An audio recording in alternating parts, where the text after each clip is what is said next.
Welcome to this video, guys. I hope you guys find this stuff informational and helpful. I'm going to show you some posing here in just a little bit, just working on my routine, running through my transitions and everything like that. And yeah, let's get to it.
I wanted to show you guys kind of what I'm eating right now. So these rice cakes are like my go-to pre-workout with some buff bake, white sweet potato, avocado, extra lean ground beef, 96.4.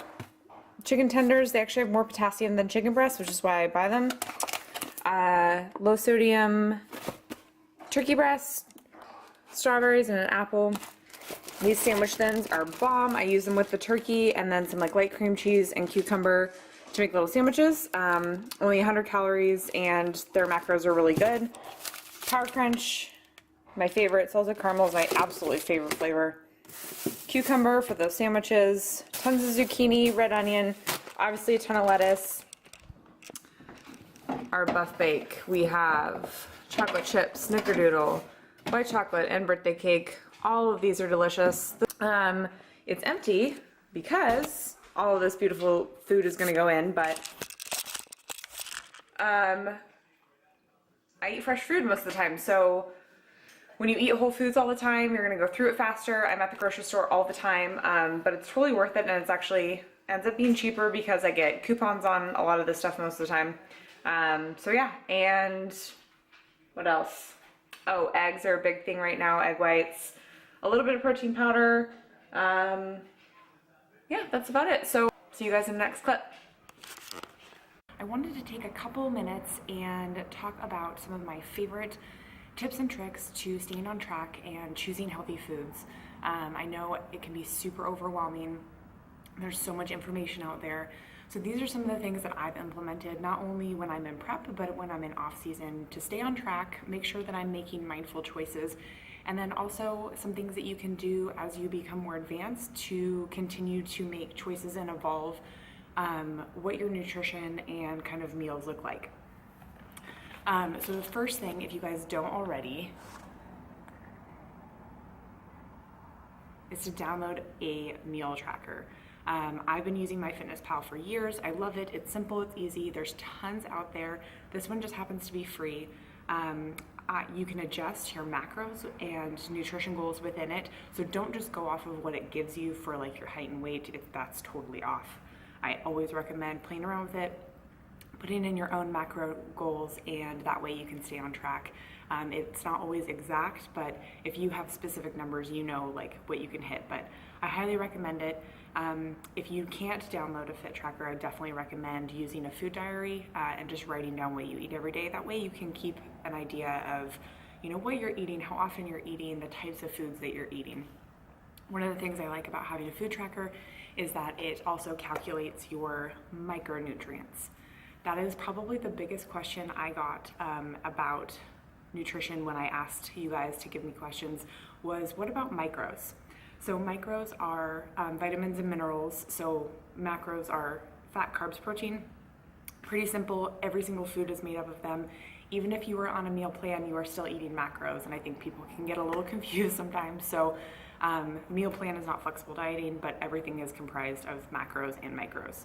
So micros are things like sodium, potassium, iron, calcium, you know, your vitamins, all of that kind of stuff. And the typical old school bodybuilder diet, you know, the rice, chicken, and broccoli, or rice, chicken, and asparagus, doesn't provide a lot of variety, which means that you are missing out on a lot of those micronutrients.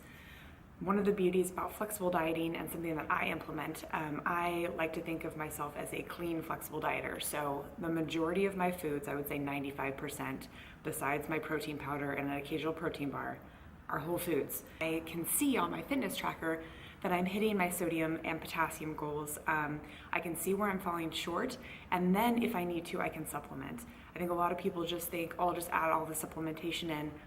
But those are really just meant to bridge the gaps of things that you're not getting from your food sources. So if you have a really good variety of food, you will be hitting your micro and macronutrients through the whole food instead of having to take a bunch of stuff, which is what I always recommend. If you can fill your day with whole food, if you can get your vitamins and minerals through whole food, I highly recommend it. I would say probably the one micro that a lot of people don't get enough of, at least in prep, because I know a lot of people cut dairy out, is calcium. And so you really want to make sure that you are looking at that levels, especially females. It's very important. You might have to take a calcium supplement, which is totally fine. You want to make sure that you're getting enough of that. Another one might be iron. Really good sources of iron. Spinach has a lot of it in it, watermelon, red meat if you eat that. My next tip is to buy a food scale. I think it's pretty common these days for everyone to have one, but if you don't have one, it's super important. If you are in prep, you should be measuring everything gram or ounces. You should not be measuring in cups. You should not be using tablespoons or teaspoons. It should all be grams or ounces. Everything that should be weighed if you are putting it in your body. I even try to weigh like my sodium out, so how much sea salt I'm putting on my food, just so that I can be as exact as possible. But everything from sugar-free syrup, your creamer in your coffee, if you use that, everything should be weighed so that you can get the most accurate count. If you're a lifestyle client and you want to kind of, guesstimate, that's totally fine. But I would say that if you're in prep, that food scale should be your best friend. I actually have two. I have one for my house, and then I have one that I travel with, just in case. It's nice to make sure that you have that on hand. I've forgotten it before, and it's, you don't want to guesstimate, especially if you're traveling, because that already is an added stress, and so having the added stress of not having your food be exact can throw people off. Something that I've implemented this prep that I actually really enjoy is shop often, shop local. I don't keep a ton of food in my house, mostly because it's fresh food, and so we go through it a lot faster. But I find that I get more coupons. I can see what's seasonal. I establish a relationship with the people at the grocery store, which sounds weird, but it's very old school, and I actually enjoy it. It lets me know that I am making sure that the food in my house is being A, used, so not a lot is going to waste, and then B, that it's fresh. And so again, back to that Whole Foods, if you're filling your food with Whole Foods, you should be going through it quickly. And obviously that is in relation to your lifestyle. If you are a busy mom with multiple kids and you don't have time to go to the grocery store, I totally get it. That's when meal prep comes into play, really planning out those grocery lists, planning out those menus for the week, and shopping accordingly. For me and my husband, it's super easy for me to just swing by the grocery store on my way from home and know that we have fresh food to choose from every single day. So get in tune with your body. This is a huge, huge thing that I've implemented, and probably why I'm kind of able to guesstimate my response to prep almost to like the pound. So see how you feel after you eat, after you drink certain things. One of the things I think people get really giddy on with flexible dieting is, oh, I can fit all these things in. Yes, you can. However, just like in the gym with consistency in your lifting, with your cardio and your training, nutrition needs consistency as well. This is one that I think people don't realize, but meal timing. You don't have to eat at certain times of the day. However, be mindful of what you have going on during your day. I always have a pre and post workout meal. That's super key. Fuel your body, making sure that I'm giving myself fuel to work out and then recovering with fuel afterwards. But I tend to eat around the same times during the day. And again, going back to that consistency thing, if my body knows it's getting food at a certain time, it's going to react accordingly. The other thing is that I lay out my food time in accordance with what I have going on in my life. Now, if I know I have something later in the evening and I'm not going to be able to eat at it, or I don't want to eat at it, I'm going to move my last meal or meals to make sure that I go into that event full, or at least have things on hand that are going to keep me away from thinking that or feeling like I can snack or go over my macros. Now, if you have friends that are awesome and know your lifestyle and they say, hey, we've got prep friendly food there, bring your food scale. Just bring it. Especially if you're in prep, you should not be taking any chances or guesstimating what's around you. So bring your food scale to things like that and you will be good to go. But to me, there's no excuse to go somewhere when you can rearrange your meals to eat accordingly. So don't be afraid to eat at certain times or around certain time frames.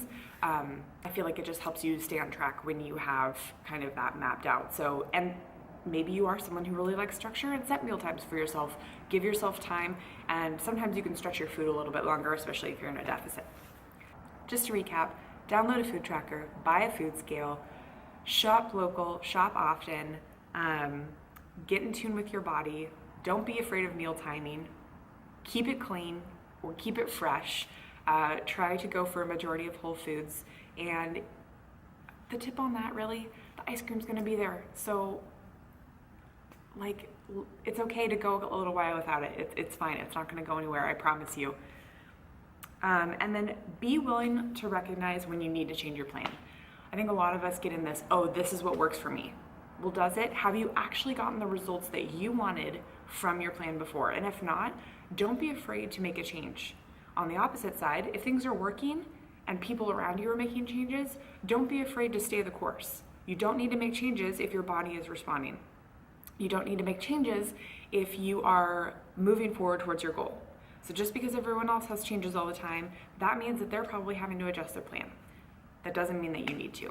So those are my tips and tricks. I hope that they have helped you kind of maybe take an assessment of where you're at and make some adjustments. And I will catch you guys in the next clip. I hope you guys found that nutrition information helpful. Those are my tips and tricks to help keep me on track. Hopefully you guys enjoyed this video. If so, give it a thumbs up, subscribe, comment below on any follow-up questions you might have, and I will catch you guys later. Thank you so much for watching.